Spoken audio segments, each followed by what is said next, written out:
Assalamualaikum everyone. Hope so you all are going great and well. This is me Hania. So welcome back to my YouTube channel. Welcome back to the video. Welcome back to another lecture.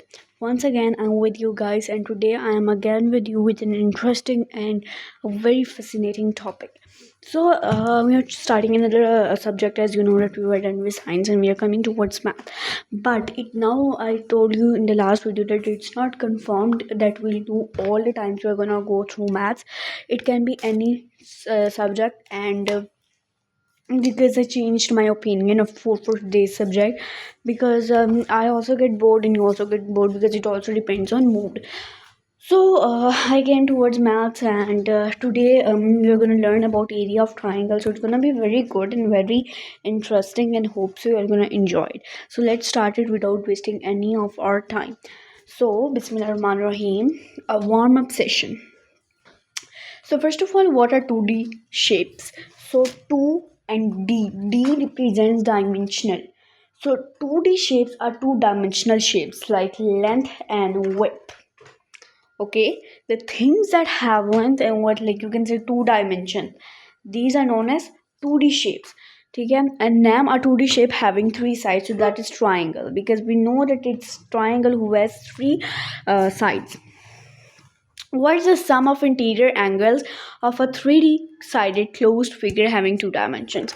So what does it means? It means कि अगर आपके पास sum of interior angles है of a 3D closed figure, that means what we say triangle. तो अगर आपके पास interior angles अगर हमारे पास होते हैं ट्राइंगल, तो उनकी 2 डायमेंशंस उनका एंगल क्या बनता है? तो इट इंटीरियर अगर हम उनका एंगल करें तो इट बिकम्स 180 डिग्री. ठीक है, टोटली उनका एंगल जो है वो 180 डिग्री का बनता है.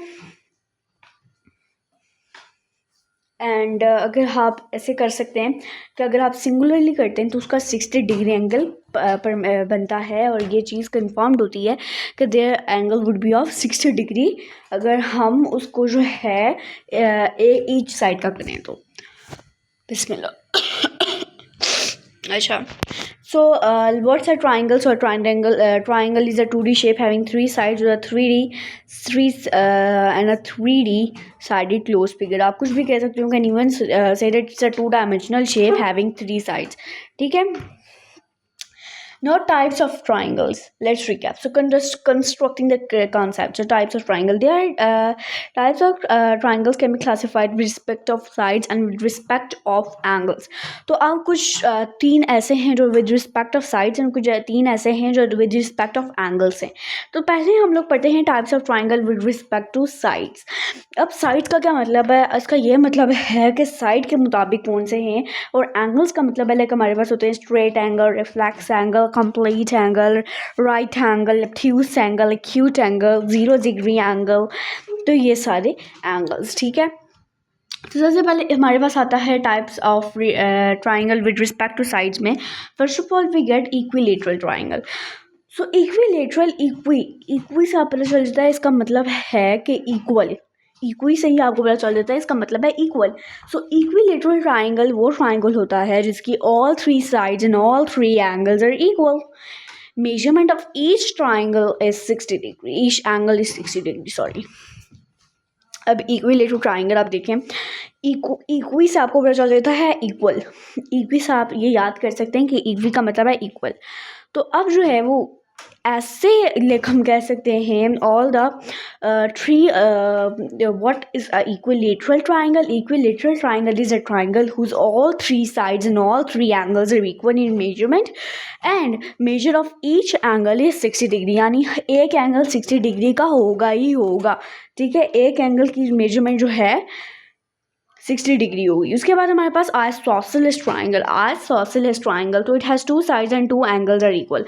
अब इसकी 2 sides और 2 angles इक्वल होते हैं और एक डिफरेंट होता है. ठीक है, आप इस चीज़ से याद कर सकते हो कि जब जब इसके 2 sides इक्वल होती हैं, 2 angles इक्वल होते हैं, तो वो आइसोसेलेस होता है. और उसका जो है वो एक साइड ऐसी होती है जिसका एंगल भी इक्वल नहीं होता और जो एक मिनट सॉरी खुद भी इक्वल नहीं होती। उसके बाद हमारे पास है scalene triangle. Scalene triangle the triangle who has no हम कह सकते हैं it has no equal side and it has no equal angle. All sides of scalene are different. अब इसके लाइक ये इक्वलेटरल का बिल्कुल ऑपोजिट है। इक्वलेटरल में हमारे पास तीनों साइड्स और तीनों एंगल्स इक्वल होते हैं और हर एक का मेजर जो है वो 60 डिग्री होता है। लेकिन स्केलिन में हमारे पास ये होता है कि स्केलिन में हमारे पास एक भी इक्वल नहीं होती, ना तो एंगल ना तो साइड, और तीनों सारी चीज़ें जो है वो डिफरेंट होते हैं। हर किसी का मेजर डिफरेंट होता है। आइसोसेलेस बीच में लाइक उसका ये मतलब है कि it has 2 sides equal and 2 angles equal, और एक अननोन होता है यानी एक डिफरेंट होता है टोटली। ठीक है, तो उम्मीद है कि you would get to clear about equilateral triangle, isosceles triangle and scalene triangle. Now let's come towards to the types of triangle with respect to angles. Now I will tell you what are the types of triangles with respect to angles. सबसे पहले हमारे पास है acute angle triangle. So by listening to word acute means the angles, all three angles are acute. That means less of 90 degree. तो अगर आपके पास तीनों angles हैं और उनकी मेजरमेंट आपको दिखने से पता चल जाता है कि acute है, acute है, obtuse है या right है, या आप कह सकते हो स्ट्रेट है। तो सबसे पहले एक्यूट एंगल फाइंड करने के लिए हमें ये पता होता है कि तीनों जो एंगल्स होंगे हमारे पास वो लेस देन 90 डिग्री होंगे, जो कि एक्यूट एंगल की जो है वो प्रॉपर कैरेक्टरिस्टिक होती है, क्वालिटी होती है। तो आपने वो चीज़ यहाँ पे एग्ज्यूम करनी है। उसके बाद right angle triangle. Right angle triangle one, अब कोई भी आपको एंगल नज़र आ रहा है और उसका एक भी, अगर आपको एक फिगर एक ट्राइंगल नज़र आ रहा है, उसका एक भी एंगल जो है वो 90 डिग्री का है, चाहे सीधा है, उल्टा है, जैसा भी है, अगर वो 90 डिग्री का आपको एक एंगल नज़र आ रहा है, इसका मतलब है this is a right angle triangle. उसके बाद हमारे पास है obtuse angle triangle. So obtuse angle triangle is in one angle is in obtuse. अभी वही अगर मैंने आपसे कहा कि राइट एंगल ट्राइंगल में ये होता है कि एक एंगल जो है वो राइट होता है और 90 डिग्री का होता है, और ऑब्ट्यूस एंगल में बिल्कुल वही होता है कि एक एंगल जो है वो ऑब्ट्यूस होता है, यानी आप कह सकते हो 90 डिग्री से ऊपर और 180 डिग्री से नीचे, वो जो है वो ऑब्ट्यूस हमारे पास आ जाता है। ठीक है जी, उम्मीद है कि आपको types of triangles with respect to angles और विद रिस्पेक्ट टू साइड दोनों की समझ आ गई है। अगर आपको नहीं आई तो you can go and read for this video again and then you will get to know about it. And for information, I have also made you understood this in Urdu. What is the area of a triangle? The area formula for triangle, the area formula for rectangle or a parallelogram is A equals to BH, means area equals to base multiplied by height. ठीक है, ये आपको area किसका है, rectangle का और parallelogram का। ठीक है, आपको पता चल गया। अब उनका एरिया क्या है, एरिया इक्वल्स टू बेस जो आपकी लाइन होती है और हाइट जो कि ऊंचाई होती है वो। Each triangle is 1 or 2 or half of a rectangle or a parallelogram. There are 2 triangles in these shapes. आप अब देखिए, अगर आप में हम पे जो है पेपर लेके उसको 2 एंगल में कट कर लें ईच पेपर को, तो आपके पास 2 शेप्स या 2 ट्राइंगल्स आ जाएंगे।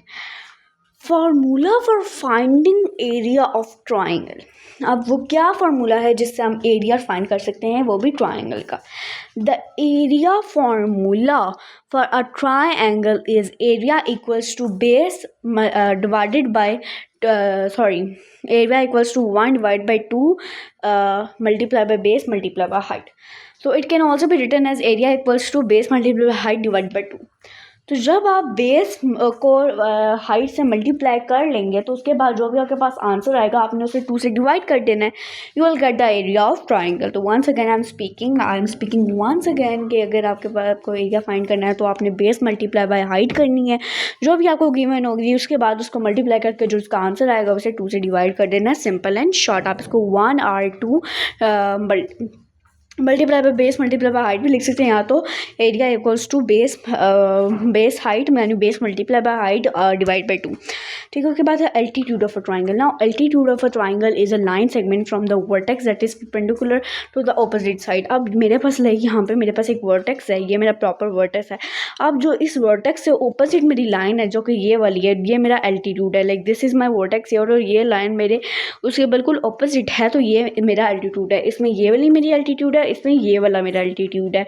तो altitude of a triangle is a line segment, ऐसी लाइन सेगमेंट जो कि वर्टेक्स से बिल्कुल परपेंडिकुलर ऑपोजिट होती है, ऑपोजिट साइड पे परपेंडिकुलर होती है, वो जो है वो एल्टीट्यूड होता है। सो अब एल्टीट्यूड की भी समझ आ चुकी होगी। तो यहाँ पे आप देख सकते हैं ट्राइंगल, इसका एक तो ये वाला एल्टीट्यूड है, यहाँ पे हमारे पास ये वर्टेक्स है और ये जो ऑपोजिट साइड है वर्टेक्स के, हमारे जो ऑपोजिट साइड है ये हमारा एल्टीट्यूड है। ये आप देख सकते हैं यहाँ पे ये मेरा वर्टेक्स है और ये मेरी बिल्कुल ऑपोजिट साइड है जो कि एल्टीट्यूड है। उसके बाद है ये मेरा वर्टेक्स है और ये जो है ये मेरा वर्टेक्स है, उसकी जो ऑपोजिट साइड है वो मेरा एल्टीट्यूड है। एल्टीट्यूड ऑफ ऑब्ट्यूज ट्राइंगल, तो आप देख सकते हैं ये एल्टीट्यूड है, यानी जो आपकी जो बेसिकली आपकी लाइन एक ऐसी लाइन सेगमेंट जो कि बिल्कुल ऑपोजिट होती है आपके वर्टेक्स से परपेंडिकुलर होती है वो, तो वो जो है वो हमारे पास एल्टीट्यूड होती है। एल्टीट्यूड ऑफ एक्यूट एंगल आप देख सकते हैं, एक्यूट एंगल इसकी एल्टीट्यूड ये लाइन एल्टीट्यूड है। Identification of height, determine which measurement is the height, so the height is inside a triangle, अगर आपकी height inside a triangle है तो वैसी है। तो here you guys can see कि मेरे पास जो है वो तो अब हाइट इनसाइड, अब ये वाली जो लाइन है मेरे पास हाइट है, यानी 12 सेंटीमीटर इस में हाइट की हाइट है। अब हाइट जब आउटसाइड आपके पास होगी तो ये मेरी हाइट है 11.25 मीटर, ये मेरी हाइट है। और height in the side of a triangle, तो ये मेरी जो है वो साइड पे ट्राइंगल की जो है वो हाइट है। अच्छा, finding the area of a triangle, so pay close attention to the picture below, you may notice the some of the triangles have been rotated और hidden in the picture. Find base and height in these examples, तो सबसे पहले हमारे पास यहाँ पे ये है, तो इसमें हम लोग देख सकते हैं सबसे पहले जो नीचे वाला सर्फिस है वो बेस होती है, तो that mean 10 centimetre is my base. और ऊपर वाला जो सर्फिस होता है वो हमारे पास जो है वो यहाँ पे हाइट होती है, तो 9 सेंटीमीटर इज माई हाइट। यहाँ पर आप देख सकते हैं जो यहाँ पे ये ऊपर वाला सर्फिस है, यानी जो हमारे पास बेस वाला सर्फिस है वो 12.1 मीटर वो हमारी बेस है।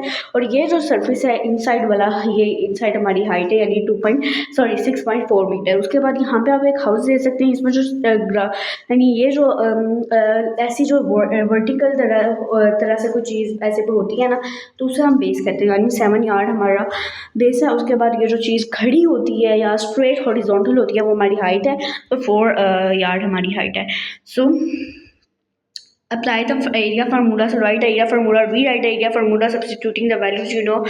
Okay, so find the area of the triangle given show. तो अब सबसे पहले हमारे पास area equals to base divide by height या BH।